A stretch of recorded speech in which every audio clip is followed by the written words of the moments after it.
Yo, Jaden, what's up? What's up, man? Have you ever wondered the average weather of every month? No, we should totally find out.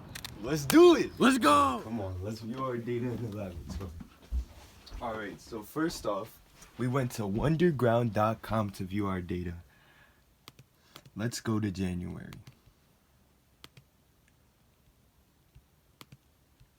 We took the average of all temperatures for all months, which is right here, 38.88 for January, and we plugged it in for both the year 2020 and 2021.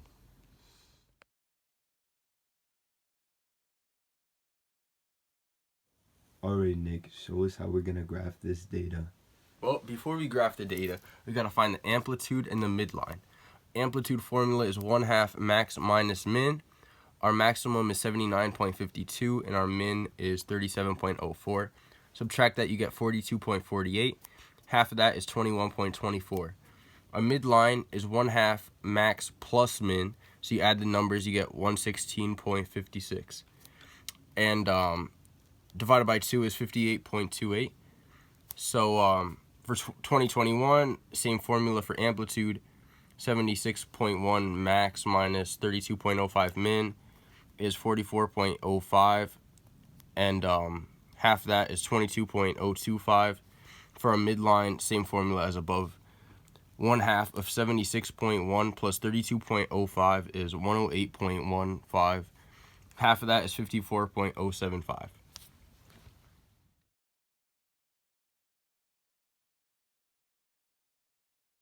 Alright, thanks, Nick. As you can see, the data we have for the temperatures, we actually took them and we plugged it into a graphing website, Desmos.com. These little dots are the points of the temperatures, and this big long black line is the midline, which is y equals 58.28. Now let's put in a line so we can actually see the intersections. Alright. This should be, let's get closer.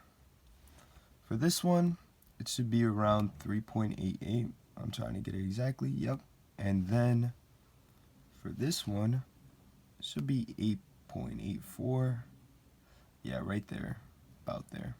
And for our second graph, just like the first graph, we took the temperatures for 2021 and we have the intersections, which should be 3.15 right here. And then this one should be 3.42, which is right here.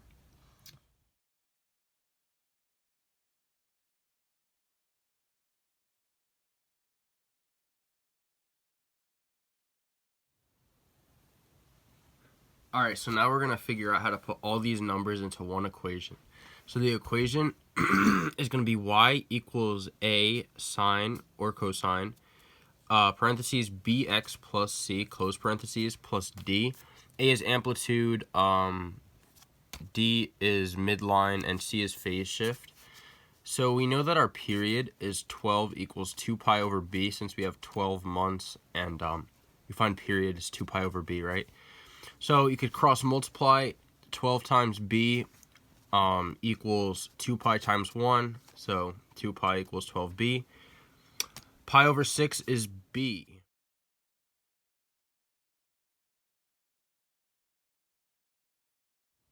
Alright, so now we're going to put it all together. First sine equation, y equals 21.24. Sine pi over 6, because that's b, x minus 3.88, because that was our intersection, plus 58.28, which is our midline. Second sine equation, negative 21.24, because we're reflecting over the midline. Sine pi over 6.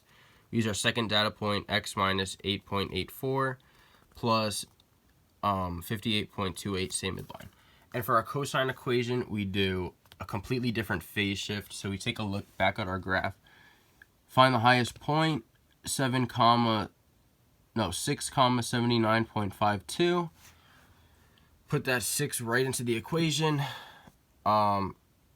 The equation is now y equals 21.24 cosine pi over 6, parentheses, x minus 6, plus 58.28. Alright, and now we're going to do the second one, which is y equals 22.025 sine pi over 6, right, because that's b, parentheses, x minus first intersection, which is x minus 3.15, plus midline, which is 54.075. Second one, y equals negative 22.025 sine pi over 6, x minus second intersection, x minus 9.42, plus the midline, same 54.075.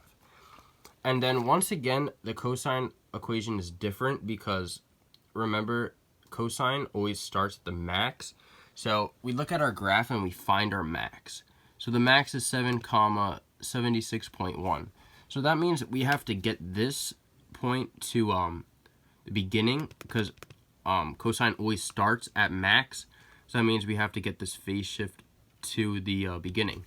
So in order to do that, we have to do x minus 7 for our phase shift. So the full equation would be y equals 22.025 cosine pi over 6, parentheses x minus 7, plus 54.075 because the midline is always the same.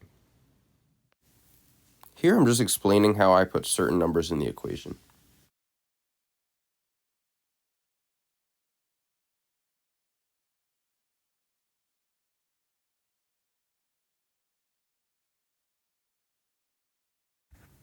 And this is our big equation. We're taking all these data points and putting it into the equation. And this is our work. All right, so now we're going to see how close our data actually was. The green graph is the data points, and the red graph is our equation. It's the same for this equation. Green is the data, red is our equation, so it's actually pretty close. And this is our final equation. I mean, it's not perfect, but it's pretty close, and this is going to be the one we use to predict the future. Alright, after analyzing all our data, we actually made an estimate, and it said that this month, the month we are in, April, we're supposed to be around the temperature 50 to 60. And as you can see in my phone, it actually says 53, meaning our data is right. And that's not it. I actually have a question for you, Mr. Zachary. It's a challenge. I have a challenge for you to go against me in a tennis match, and I think I'll win.